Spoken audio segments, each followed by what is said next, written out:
We're sitting here with Miss Bertha Mathews of Vauxhall, New Jersey. Miss, how you doing, Miss Mathews? I'm fine. How about you? I'm all right. Everything's great. I'm glad I finally got you. I always like to say it when I was informed of what you do, that you're the mystery lady.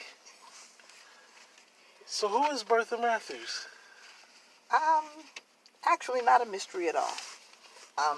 My life basically is an open book. I'm out here. I go back in the community for generations. I like to share the factor that my mom's family actually located in Vauxhall in the 1920s. And she actually graduated from Union High in 1939, and she married my dad. Her maiden name was Delphine Jenrette.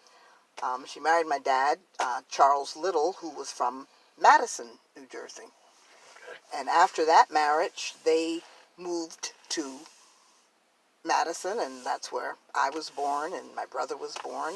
However, my grandparents still stayed here. And so I've actually been connected to the community all of my life. I'm a member of Bethel Church, Bethel AME Church, Vauxhall. And I graduated from Union High School. And I basically, for the past 23 plus years, I've been serving in the township as the Director of Community Development. Okay. I am the Vice Chairperson of the Union Township's Municipal Democratic Party. And as you know, Senator Joe Cryan is actually the chairperson of the township's municipal committee, which, believe it or not, would make me the second highest ranking Democrat in the township of Union. Okay. And I've been serving in that capacity for over 23 years. I'm a retiree from AT&T Communications. I retired from AT&T with 32 years service. I'm a retired corporate manager. And fortunately, I was able to transfer my skills into the lifestyle that I now lead. I forgot something very important. First of all, I am a widow. Okay. I am a mommy, a mom. I'm a nana. I'm a sister. And of course, aunts, cousins. But those things are very, very important to my life.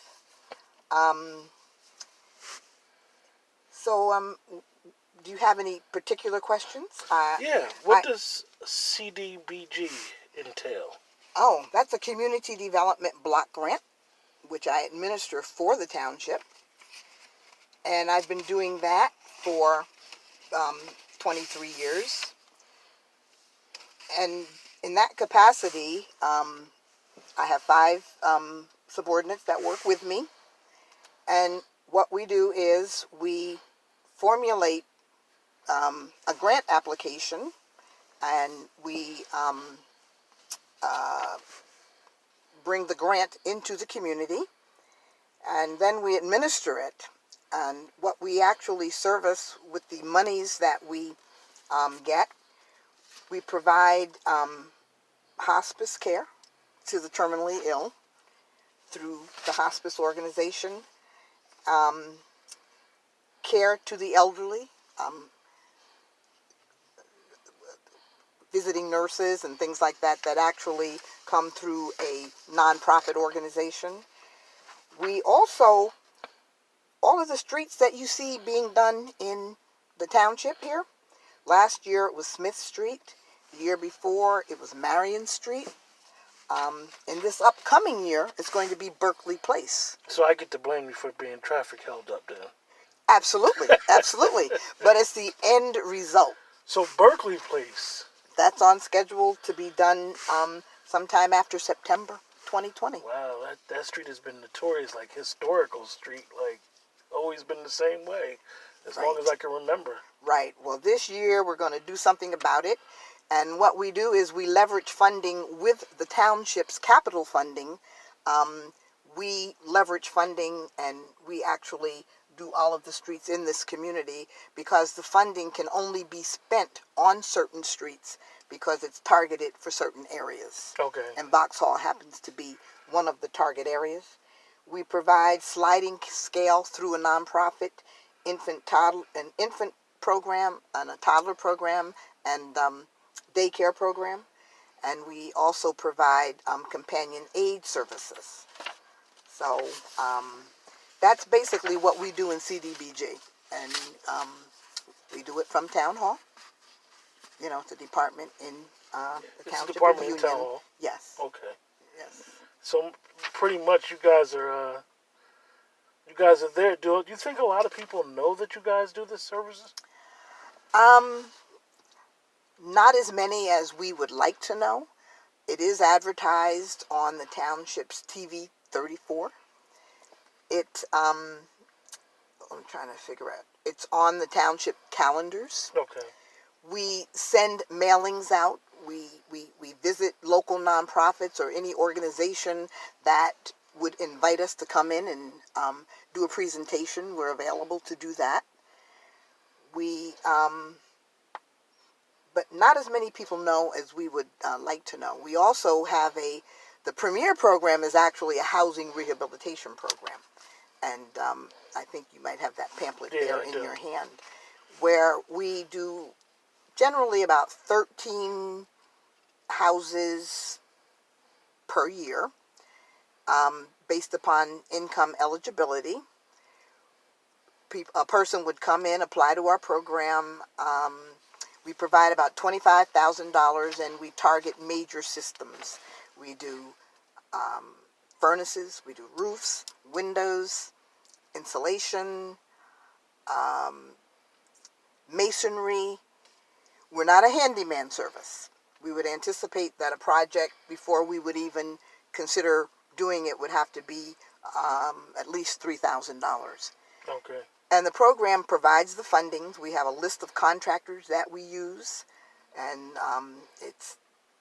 the project is sent out to bid, awarded to the lowest responsible bid, and it's a 0% interest, and a mortgage is put on the property, but it's not doable or paid back until after the property is either sold or transfers names.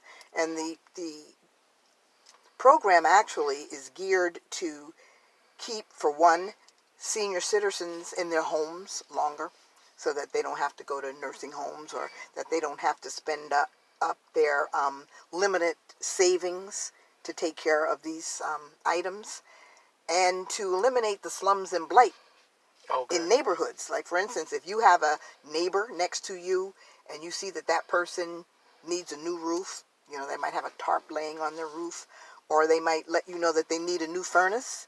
You just send them to our program, and we would send them a pre-application. They'd fill it out, and they'd come on in, and we would see if we can income qualify them for the program. That's very interesting. Very rewarding, very rewarding. And I hope this interview with you will help to get that out more. Hopefully. Yeah, hopefully. Also, you have a consulting business? Yeah, I am the president of BLM Consulting Firm, and I am a management consultant. You know, in my case, I just have a staff that I would bring in to run an operation for a person. Okay. It's business administration and consulting. You mentioned that you were in the township political arena. Would you like to talk about that? Usually I don't on the record, but I can say that I have been involved with the township's Democratic Party for over 23 years, and I'm very proud of that. I've had the opportunity to work very closely with Senator Joe Cryan, who happens to be the chairman of the party, and I've been privy to helping many people, and I enjoy doing what I do. Do you have any questions about what I would do in that capacity? Yeah. Like, what does it entail? I know you're a district leader, and I'm like, for me, I never knew that Union Vauxhall section had districts. So what would that do? Like, the street and civic association, stuff like that. What does it entail? Well, actually, the township is divided into 50 districts, and that's not done by the municipality at all. That's done at the higher government levels. And so there's 50 districts. There are 2 district leaders per district. Generally, it's at this point, it's 1 man and 1 female. And we represent districts. I happen to represent District 8. And each district would have approximately 100 or more people. In some cases, there are 200, 300. And actually, you're targeted to interface with the people in your district to keep them informed and to assist them as needed, to be mindful of the needs of the area and of the community. But once a district leader, I have found that you don't find yourself just sticking to your one district. Because if you see something that's wrong or something that needs to be done, you would bring it back to the whole, and we would do everything in our power to rectify it or correct it. It's not really civic. We're representatives of the Democratic Party. As a matter of fact, on the petitions, that's the oath that you sign. And I'm not sure that everybody realizes that you sign to represent the Democratic Party and to live by the edicts of the Democratic Party. Again, I'm not too sure that everybody realizes that once they become a district leader, they automatically report to the municipal chairperson. Okay. And again, I can't say it enough. I'm not sure everybody understands or understood that. So let me ask you, in your years of growing up, living in this area, and then being in the political arena, how has it changed for the positive? Well, for the positive, it's changed because we've been able to accomplish many things and to direct funds into this community. For instance, during my tenure, I'm very proud to say that we have new construction that we've never had here before. For instance, I was able to participate and be a part of the building of the new Vauxhall Library. That was done under the administration that I happened to be a part of. We had input to the modifications and building of the new Jefferson School. All these things were unheard of. We have the Vauxhall Meeting Center, the Payne Meeting Center. We had input and were able to bring that into the community. So those 3 things alone are landmarks that I am very proud to say that I had input to. Also, if you've noticed, the streets of Vauxhall, there are some streets that have never been repaved or reconstructed. Now you're seeing that every year we're getting several streets done. Also, I don't know if you remember, it was early on when I came on board, down on, I think it was Franklin Street. Do you remember that when we had heavy rains or hurricanes, that people would sometimes have to come out of there in rowboats? Yes. You remember that, right? Yes. And I'm proud to say that was one of my very first big community development projects. I'm gonna ask you about that area. Well, let me just finish. It flooded, and we were taking people out in rowboats, and people were losing their properties and their belongings, and we were able to coordinate with other funding sources But the community development block grant was a really big funding source, and I was actually the director at that time, where we built the flood wall. Okay. And people are not flooded on that same level anymore. They're not terrified every time they hear that there's going to be a rainstorm. So I see changes. But lately, it kind of disappoints me because I do see different factions or things happening where people don't have all of the information. And they, in many cases, come out or speak out against those of us that have been on the front lines for several decades. And we know where we've been, we know where we are, and we know where we'd like to go. And we would just love for more community people to come in and work with us, walk lockstep with us. We're not always right, we're not always perfect, but then again, we're not always wrong. Okay. And the history, we need to pass this history on to some of the younger people. Like, it disappoints me when I hear that some of our folks want to come in and start all over again. Scrap what's been there and start all over again. And I just wish that more people would come in and walk lockstep with us. That's all. When you guys had the flooding down on Franklin Street, I'm gonna bring it back there, and then bring it up to where you're at now. Did you have a lot of? Did the township have a lot of issues with dealing with? Because I know that's Essex County and Union County, the borderline. And I know from living in Hillside for one point, dealing with the Weekway Parks area, you got two counties, and it becomes a lot of red tape. How did that go down? Well, what happened was we more or less stayed on the Union side. Okay. What happened was Essex County, Milburn, they were building on their side, and I think it kind of at some point was narrowed down to who's going to have the highest wall. Wow. So we didn't have to have a lot of coordination with Milburn per se, but there was a lot of coordination with other areas and floodplains and environmental issues. And then you guys had to preserve the area because it is a historical site as well.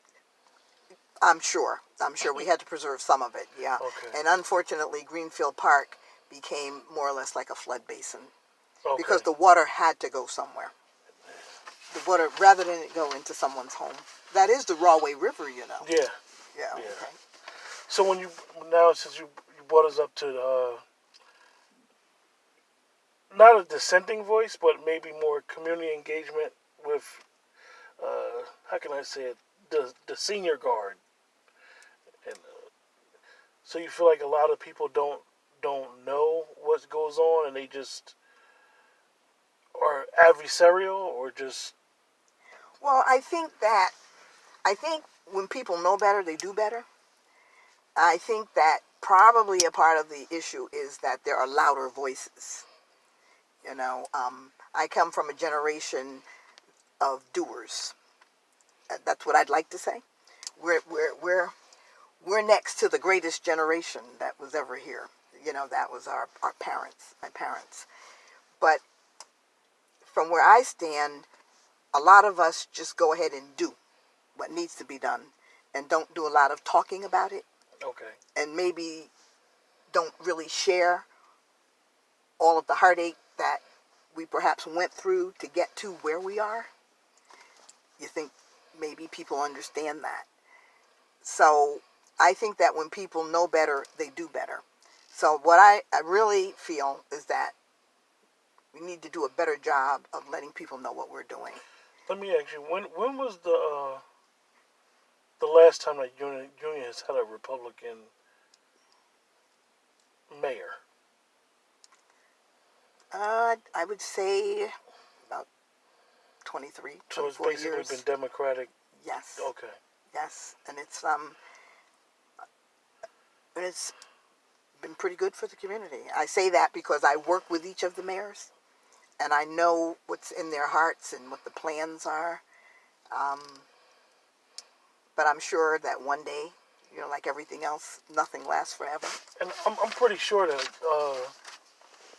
one of the things that I noticed that a lot of people complain about is the building that's going on in the town, and a lot of people feel like it's not the same old Union that they grew up in. I mean, like I told you, it's no place like home.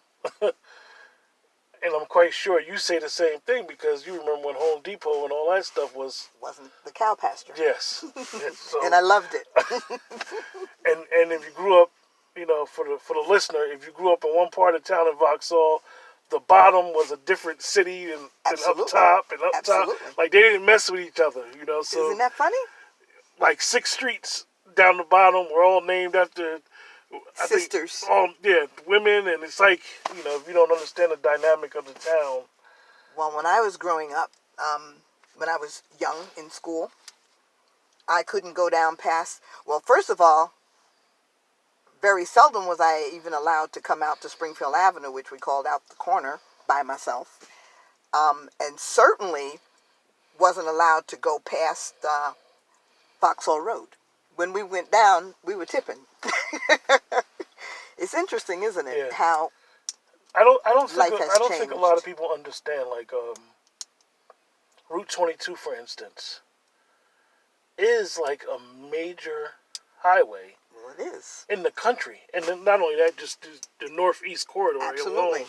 And I think that if you're a resident of Union and you got to come through that way, you'll be upset with the traffic, but I think a lot of people don't get that this highway plays a major role. Connector. It's a connector. Yeah. Even going all the way to Pennsylvania to the old 22 and right. how 78 was built and so forth and so on. Yes, that's true. Well, I see that you sit on quite a few boards here, and one caught my attention. You're the founding member of Jeanette Shell Scholarship Committee.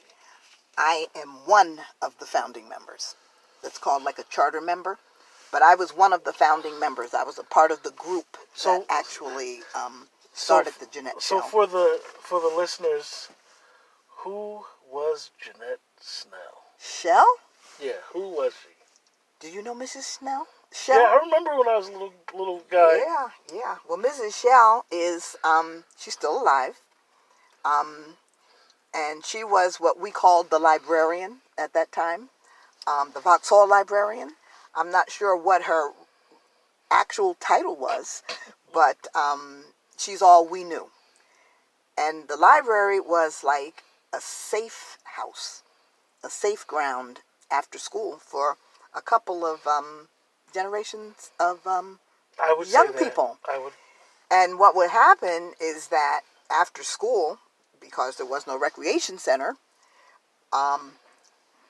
most, or at least a lot of the kids that especially lived on the hill would stop at the library, and that would be the safe house. She always welcomed us. She always had a smile, but she also disciplined us.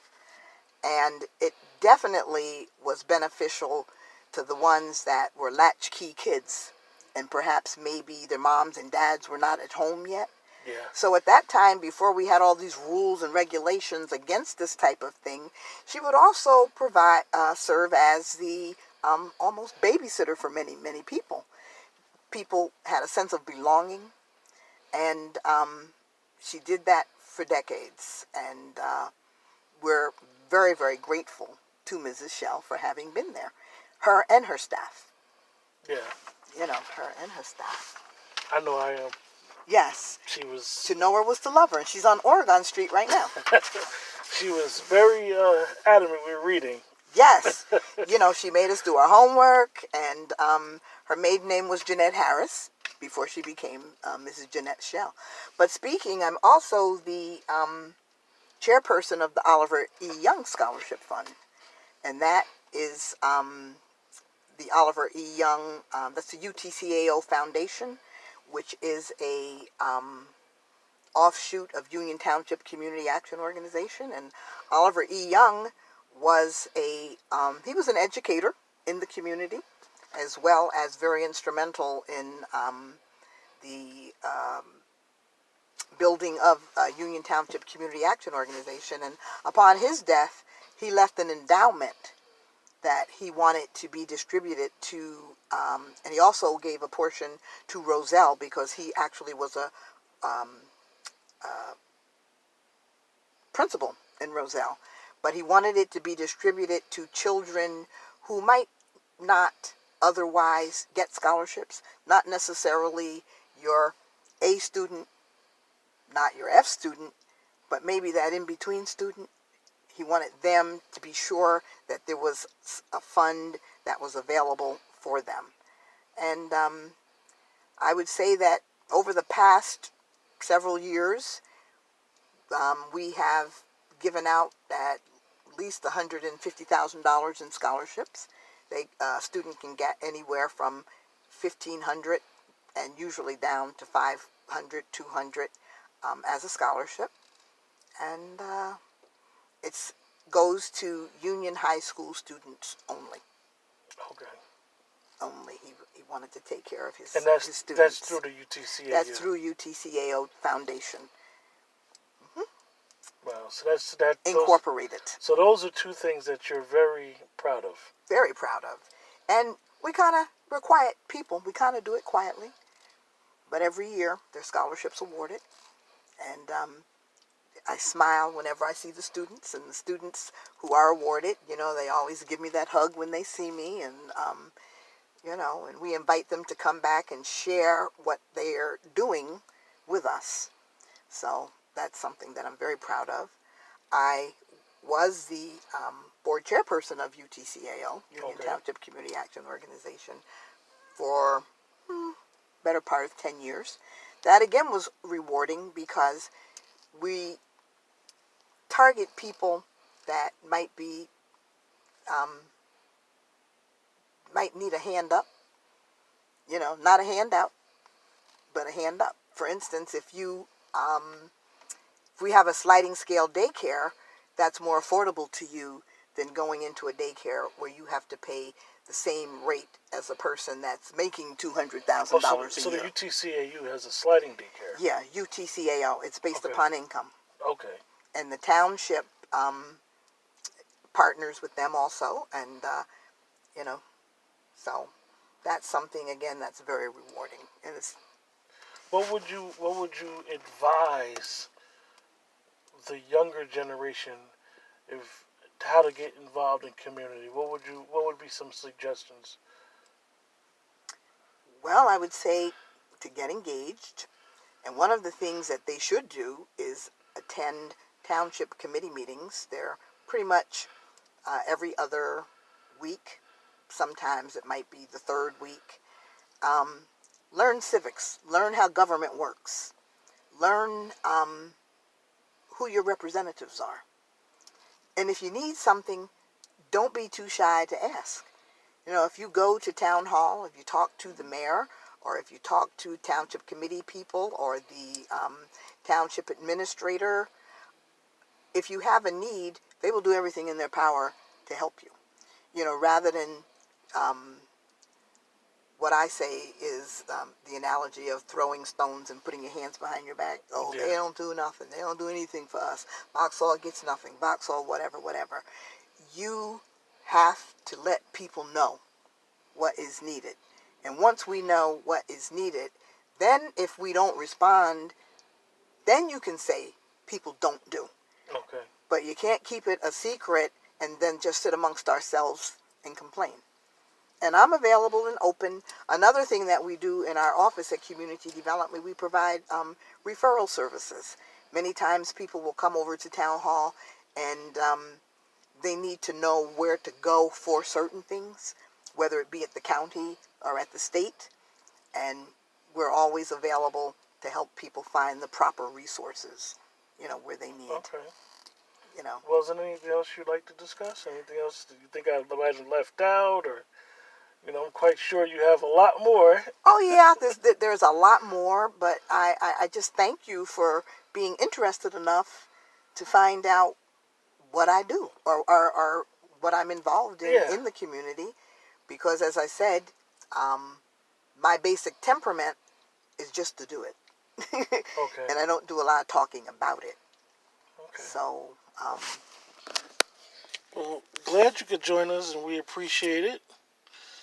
And we look forward to talking to you again soon. it was nice talking with you.